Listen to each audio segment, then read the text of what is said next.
El siguiente segmento tiene contenido o opinión.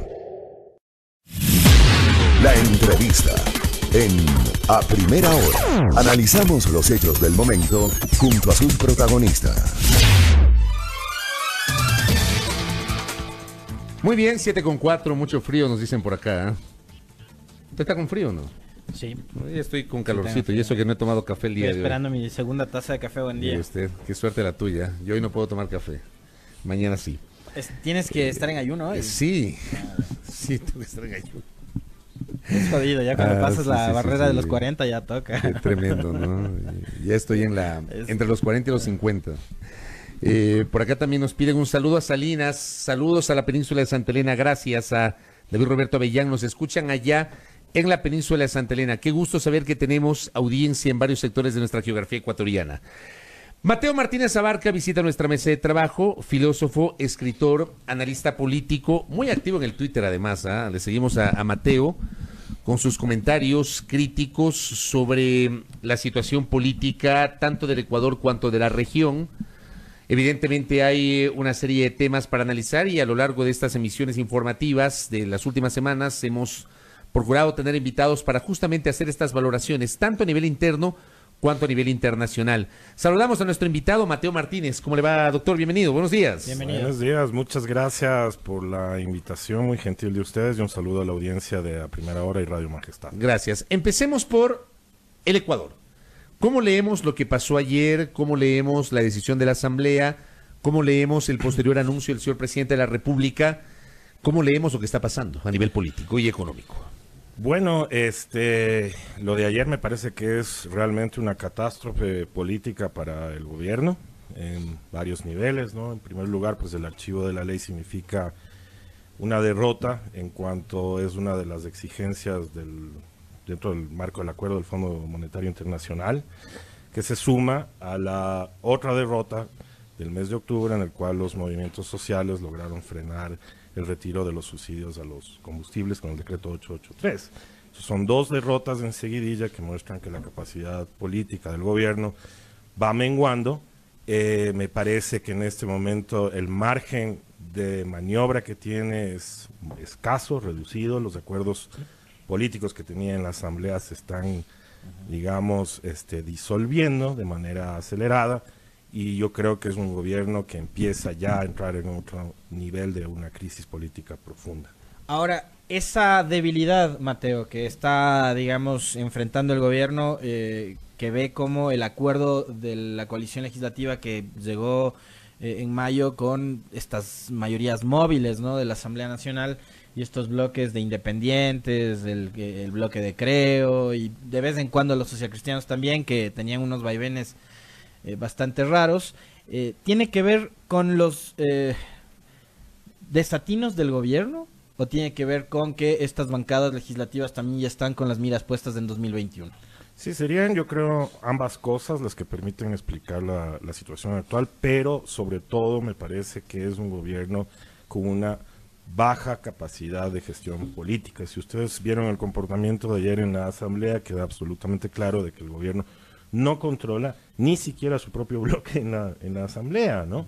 Me parece que hay errores en el cálculo de los tiempos también, que es algo que digamos se ha hablado también aquí antes de que llegue yo, estoy de acuerdo.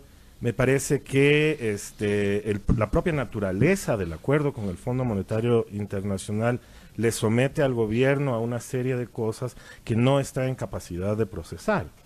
Entonces, un gobierno débil, tratando de implementar como único proyecto político un programa de ajuste estructural como el que está implementando, o sea, tarde o temprano iba a llegar a encallar. Y eso es lo que estamos asistiendo en este momento. El problema es que estas decisiones no dependen exclusivamente del Ejecutivo, sino dependen de la aprobación de reformas estructurales por parte de la función legislativa, donde está claro que no tiene mayoría y donde está claro que el acuerdo, el denominado acuerdo de gobernabilidad, porque así le llamaron, que viabilizó el 14 de mayo la designación de autoridades y la integración de las comisiones legislativas, ese acuerdo quedó allí y no ha operado como se hubiese esperado en este tramo del año. Así es, eso significa que el gobierno, digamos, no ha logrado sostener las bases políticas que daban pie a este acuerdo, y en este momento supongo que ahora que van a enviar otro proyecto de ley urgente tendrán que buscar casi a la carrera cómo reestructurar de nuevo esos acuerdos, pues si no quieren que les vuelva a pasar de aquí en un mes lo mismo que les pasó ayer. A propósito de este último tema que cita Mateo, el envío de el anuncio de este envío de proyecto de ley que viene a sustituir al que fue archivado ayer por la Asamblea, Mateo reaccionaba en redes sociales diciendo que no entienden nada ni leen la política, que les hace pensar que sí lo van a aprobar. ¿Qué lectura nos deja también, Mateo, la intervención de ayer del presidente en horas de la noche, donde reacciona, digamos, a lo sucedido en la Asamblea en horas de la tarde? A mí me parece que es más que una reacción política, es una reacción de desesperación. Ya tenían preparado ese mensaje desde mucho antes de conocerse el resultado de la votación en la Asamblea. El presidente básicamente no dice nada más de fondo, que va a volver a enviar otro proyecto de ley urgente, que no se sabe cuál va a ser el contenido, no se sabe muy bien qué va a estar, qué no va a estar. Digamos, no ofrece una salida política en el mensaje que envía el día de ayer, y lo que a mí me parece que está demostrando es desesperación. ¿Cómo lo vio Mateo Martínez Abarca ayer al presidente? Esa intervención de 2 minutos del presidente. Yo lo vi mustio, lo vi golpeado, lo vi absolutamente serio. Podría decir, si no me falla, digamos, la percepción, que estaba hasta pálido. Porque realmente el golpe del día de ayer, político para el gobierno, que es un golpe también que lo tiene que asumir la ministra de Gobierno por la, digamos, incapacidad en la acción política, y también el ministro de Finanzas por haber preparado un proyecto, digamos, tan defectuoso, por decirlo menos. O sea, es una situación en la cual es un gobierno golpeado. Es un presidente golpeado. Coincidimos en la visión de los 2 ministros que lo comentamos hace minutos, ¿eh? Sí. Que creo que son los responsables directos, o al menos deben asumir la responsabilidad directa de lo que pasó ayer en la Asamblea. Totalmente. En cualquier otro país con una democracia, digamos, sólida, los 2 ministros tendrían que ya haber presentado su renuncia, porque han conducido al gobierno a una situación de fracaso político. Es así de simple. O sea, el gobierno quiere seguir insistiendo con lo mismo, una y otra vez se va a dar con lo mismo como respuestas. O si no es en las calles, será ahora en la Asamblea, etcétera. Entonces, yo veo complejo ahí, digo, en este gabinete yo no tengo ningún santo que sea de mi devoción, empezando por quien lo lidera, que es el presidente Moreno. Pero creo que el escenario que enfrenta Martínez es distinto al de la señora Romo, Mateo, y quisiera que profundicemos de eso. También saber cuál es tu reflexión sobre lo que te voy a decir. Y es, a ver, la salida de Martínez es más difícil porque él es quien ha instrumentado el acuerdo con el FMI. Lo de la señora Romo es desde se va, lo ponemos a Gustavo Larrea o a cualquier otro que debe ese perfil adelante y se acaba el lío. Aunque yo creo que después de lo de octubre, Romo y Jarrín tenían que haber salido del gobierno. De acuerdo. Pero creo que lo de Martínez es más difícil, por lo que decía. Él es el que ha instrumentalizado y es el que ha llevado adelante todo el acuerdo con el Fondo Monetario Internacional. Entonces, está en otra condición. Sí. El tema además es que él, digamos, como representante de las cámaras de la producción, también es una pieza fundamental del acuerdo que tiene el gobierno con estos sectores, ¿no? Entonces sí, en efecto, es mucho más difícil que salga él. Pero si uno examina los resultados, tanto en materia económica como en términos políticos de la materia de lo económico, son resultados absolutamente pobres, y el descalabro del gobierno se ha acentuado cada vez más desde que inicia todo este proceso, primero con la designación del ministro Martínez para administrar el Ministerio de Economía, y después con la serie de, digamos, de medidas y acuerdos que provienen del Fondo Monetario Internacional. Entonces el gobierno está sufriendo un descalabro político cada vez más intenso por esta especie de tosudez de no darse cuenta del escenario en el que está, que es de debilidad, que es un escenario donde están actores sociales movilizados, las fuerzas políticas del país cada vez le dan más la espalda.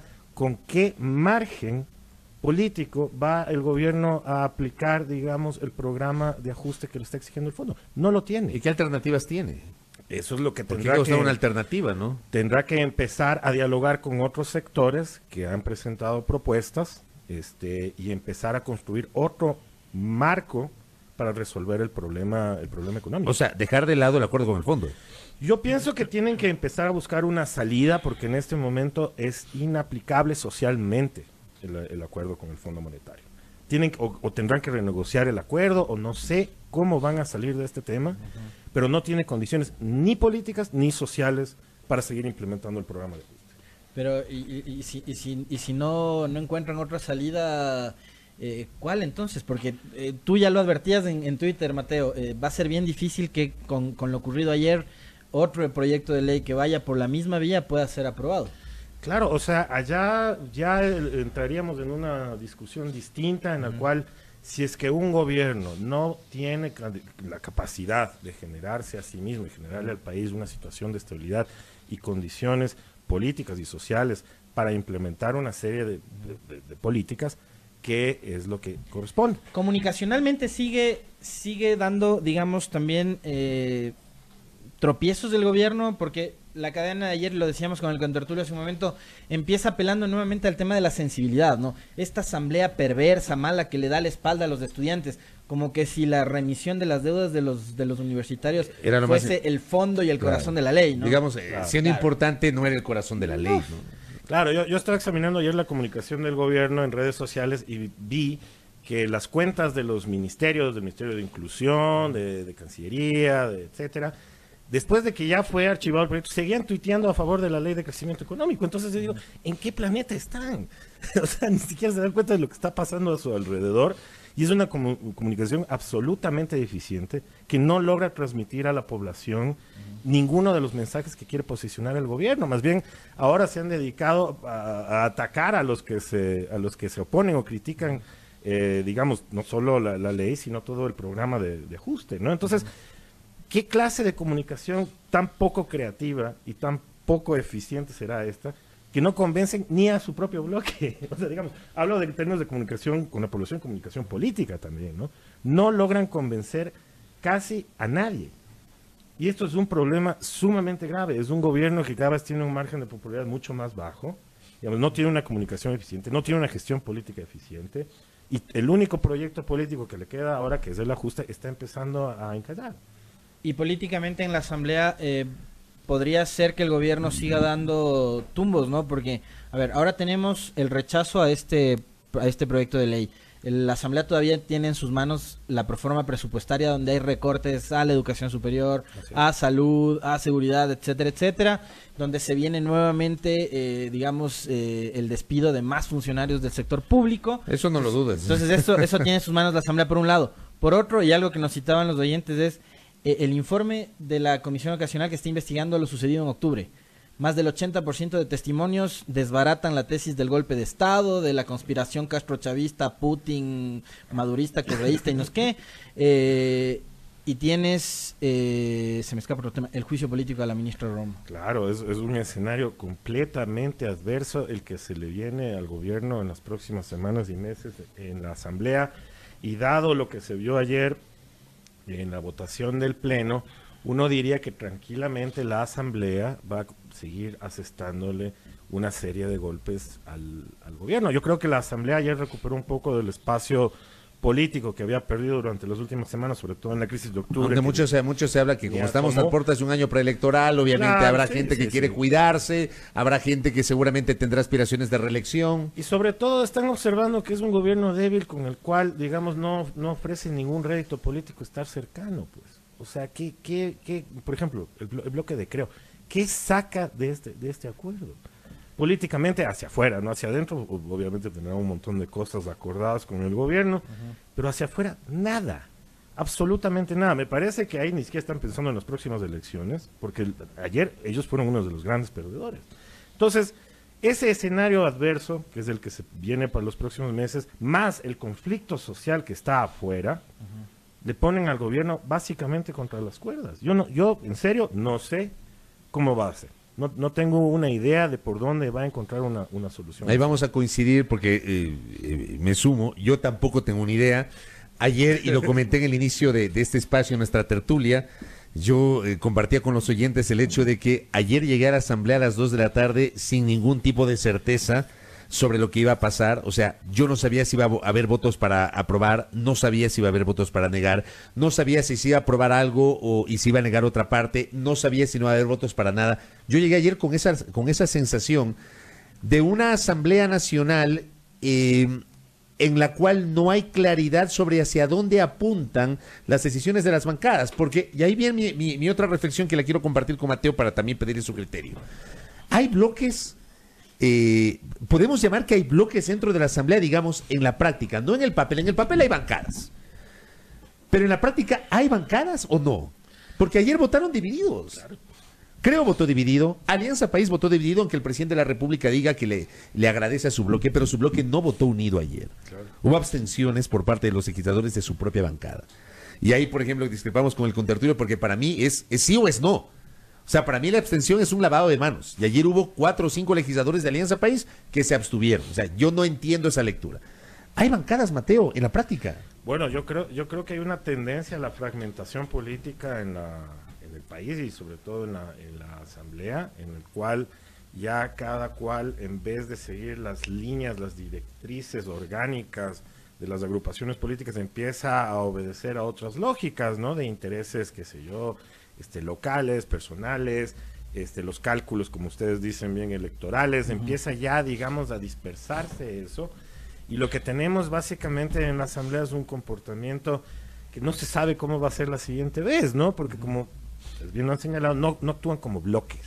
Ahora, yo creo que sí hay 2 bloques que han actuado orgánicamente y han sido muy disciplinados, que son el de la Revolución Ciudadana, que han hecho oposición a Moreno siempre, y el Partido Social Cristiano ahora, porque antes también el Partido Social Cristiano, insisto, ha tenido una suerte de ambivalencia, ¿no? O están o no están con el gobierno. Pero estos 2 bloques creo que sí han sido más consistentes. Sí, bueno, de acuerdo, justamente por las razones políticas que todos conocemos. El bloque de la Revolución Ciudadana efectivamente tiene que mantenerse siempre en oposición al gobierno. O sea, son los antagonistas principales del gobierno, podría decirse, porque los otros en algún momento han tenido alguna clase de acuerdo, ¿no? O sea, que si el Partido Social Cristiano se encuentra ahora en la oposición y actúa con esa disciplina, es justamente porque tienen un proyecto político, que es un proyecto electoral hacia el 2020, que les exige ese comportamiento. Es más, ya van a presentar el libro de Jaime Nebot, ¿no? Que algunos leen como la antesala de lo que podría ser el inicio de la campaña electoral. Bueno, si todos presentan libros antes de elecciones, Lazo también presentó. Claro, otro Ecuador es posible, presentó Lazo en 2012. Se vuelven escritores antes de elecciones. Les nace el espíritu literario.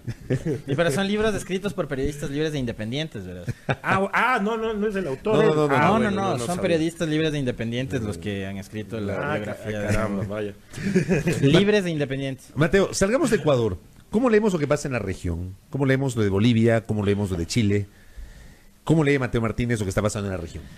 A ver, esto es inmensamente complejo. Yo me he pasado, desde que me invitaron a participar aquí con ustedes, pensando cómo abordamos un tema de tal complejidad, con tantas causas en distintos países, que yo diría inclusive que ni siquiera se reduce solamente a la región, sino ya es un problema global. Si observamos lo que está pasando desde hace algunas semanas y meses, por ejemplo, en Hong Kong, en Francia, en Irak, ayer leía que fueron detenidos 1000 manifestantes en Irán. Imagínense ustedes con un gobierno tan teocrático como el de Irán, 1000 manifestantes por un tema de combustibles también, ¿no? Entonces, yo creo que estamos observando una crisis ya de dimensiones globales, que en la región de América Latina se ha manifestado de manera mucho más clara y mucho más extendida, digamos, en casi todos los países, y que es una crisis, digamos, ya podría decirse, tanto estructural del capitalismo, por una parte, y por otro de la democracia liberal, que no es capaz de procesar las demandas de la población, ni de cumplir las ofertas que hace de prosperidad, bienestar, ampliación de derechos, etc. Usted discrepa, con base en ese análisis, discrepa con esta visión de quienes en cambio restan legitimidad a las protestas y dicen que todo es parte de un plan narco, Castro, chavista, correísta para desestabilizar la región. Absolutamente ridículo. O sea, leía el otro día un artículo de Carlos Alberto Montaner, que es usualmente idolatrado por sobre todo las derechas del continente, y él decía que no, que las causas sociales, que la desigualdad, que el tema de los combustibles, nada de eso explica lo que está pasando en el continente, sino que son las tendencias delincuenciales de la población. Entonces, imagínense con ese tipo de interpretación que no reconoce causales sociales, políticas, económicas y todas las otras dimensiones que puedan haber, ¿cómo van a lograr entender el escenario en el que están entrando? Entonces, es una interpretación muy epidérmica, muy superficial. Sí, y además que no va lo de llega fondo. a nada, no llega absolutamente nada. De acusarle a la población que protesta, y además con razones legítimas, tengo que decir, o sea, de tener impulsos delincuenciales, es una negación absoluta de la Pero realidad. digo, no sorprende eso cuando, por ejemplo, el debate en este fin de semana fue el denunciar que Evo Morales ha sabido vivir como un jeque árabe en Bolivia. O sea, no sé si se pretendía que Evo Morales vive en una choza por su condición de indígena. Claro, o Ha que sabido duerma en usar el piso. jabón. Sí, ha sabido usar Claro. jabón y champú. O sea, que- ese es el debate del fin de semana. O el hecho de que fue visto saliendo de un exclusivo restaurante de México, cuando resulta que el propio restaurante aclaró que le asignó un espacio para que atienda periodistas y solamente consumió agua y café. Es que son Exactamente. son esos relatos. Cuestiónale lo de fondo, pero no eso. Es que son los relatos que le interesa imponer a determinada clase social. Ya decía Mateo hace un momento, gente como Carlos Alberto Montaner, por ejemplo, ¿no? Así es. Ellos hablan de ese tipo de cosas, pero también Joseph Stiglitz en este fin de semana escribió un artículo muy interesante que se titula El neoliberalismo y el renacimiento de la historia. Así es. El fin del neoliberalismo y el renacimiento de la historia, en el cual él más bien lo que traslada es a este escenario de caos, de crisis en la región y en el mundo, a las malas decisiones que han adoptado los gobiernos y sobre todo los gobiernos de corte de centro derecha. Manuel Castells también tuvo una entrevista muy interesante con Diario La Nación de Argentina. Él estuvo los días de la protesta en Bolivia. Y él habla, por ejemplo, de la cachamanca. Él hace una analogía con esto de la cachamanca, que es una nube espesa de color oscuro, no blanco, sino de color oscuro, que es la que está rondando en Sudamérica.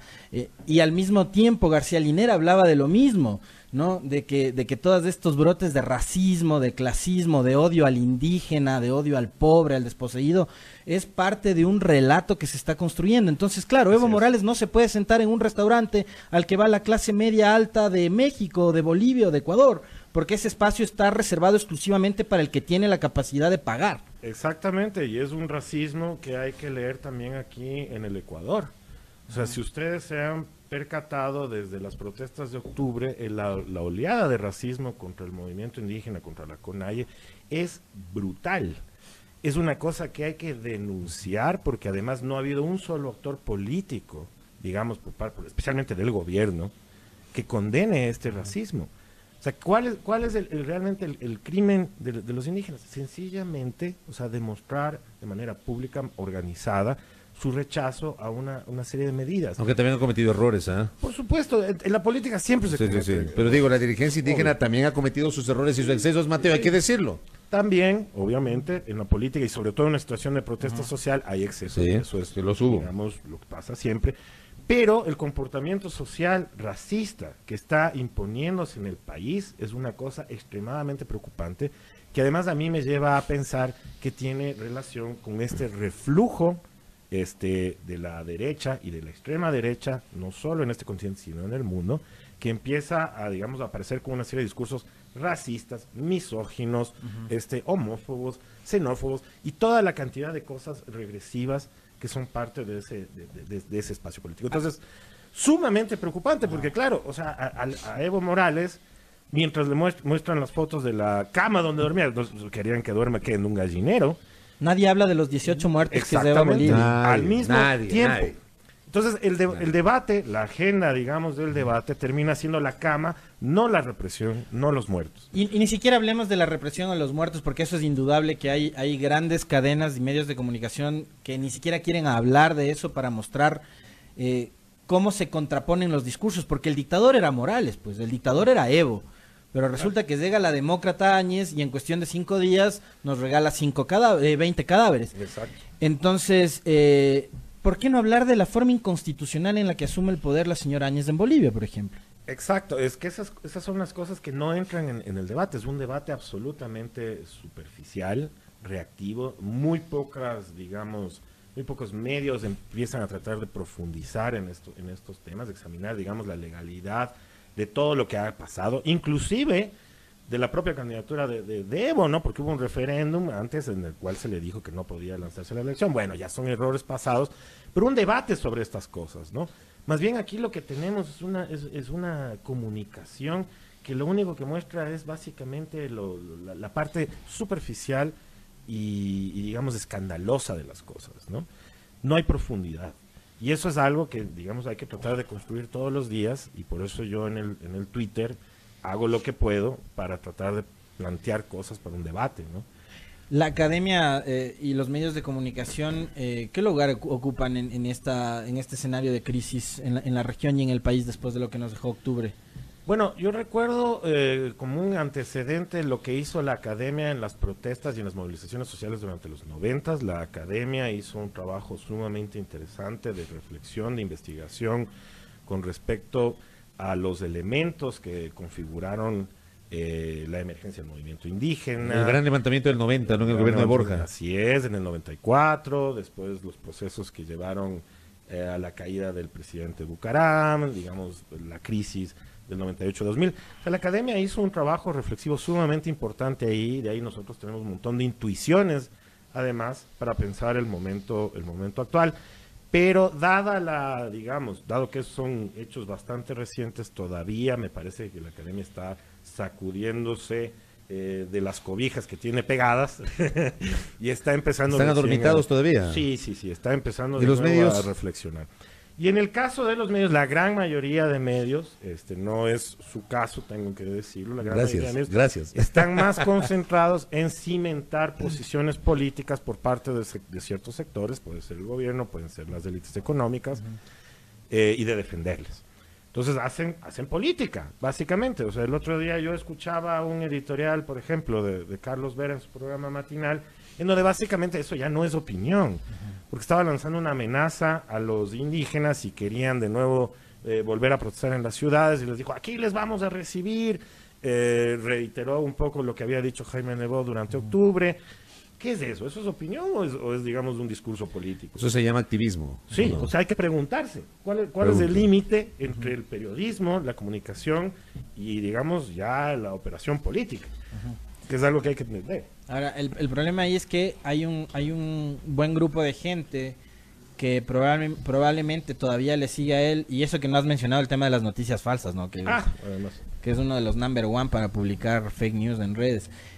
Pero hay un segmento de gente que incluso en el tema de las noticias falsas le siguen a gente como él para darle retweet y para darle like y para viralizar, porque es lo que es lo que yo quiero oír. No me importa si es verdad o si es mentira, pero si va en determinada línea, yo por eso le escucho a él, o le leo a él. Claro, y además hay que darse cuenta, yo esto lo he visto porque ya tengo algunos años en el Twitter, por ejemplo, hay que ver la cantidad de cuentas falsas que han aparecido en cuestión de un mes y medio para cimentar el discurso de apoyo a las medidas económicas. Entonces es impresionante. Vayan a la cuenta de la CONAIE en Twitter y vean los comentarios que hay en el hilo, y son todos más o menos cortados. Son negativos, sí, o sea, son trolls. Parecen baterías de tweets ahí pegadas. Y hay que recordar que la misma empresa Twitter, hace unos 2 meses, me parece, denunció que había eliminado 1000 cuentas de respaldo al gobierno, ¿no? Entonces, nosotros ya sabemos cómo operan porque ya nos hicieron eso. Sí, a nosotros nos dan. A nosotros ya nos hicieron eso. Claro, entonces yo menos mal tengo a todos bloqueados, pero bueno. Hay que ver, por ejemplo, la Universidad Central hace pocos días anunció también que estaba en contra del proyecto de ley. Si ustedes examinan cuál es la respuesta frente a esto, no van a ver ese mismo grado de encono, ya ni más versión, contra la Universidad Central por oponerse a este proyecto. ¿Por qué? Hay razones políticas, obviamente. Hay objetivos políticos detrás de esto y esas cosas tienen que examinarse, ojalá con mayor profundidad. Ya habrá tiempo para seguir con los análisis. Mateo, muy honrados de haberle recibido. Placer tenerte Muchas gracias. Muchas gracias, a sus órdenes. Gracias a Mateo Martínez, filósofo, analista político, escritor, conversando con nosotros, haciendo una mirada sobre lo que está pasando en el Ecuador y también en la región en América Latina. Gracias a nuestro invitado, 7:32.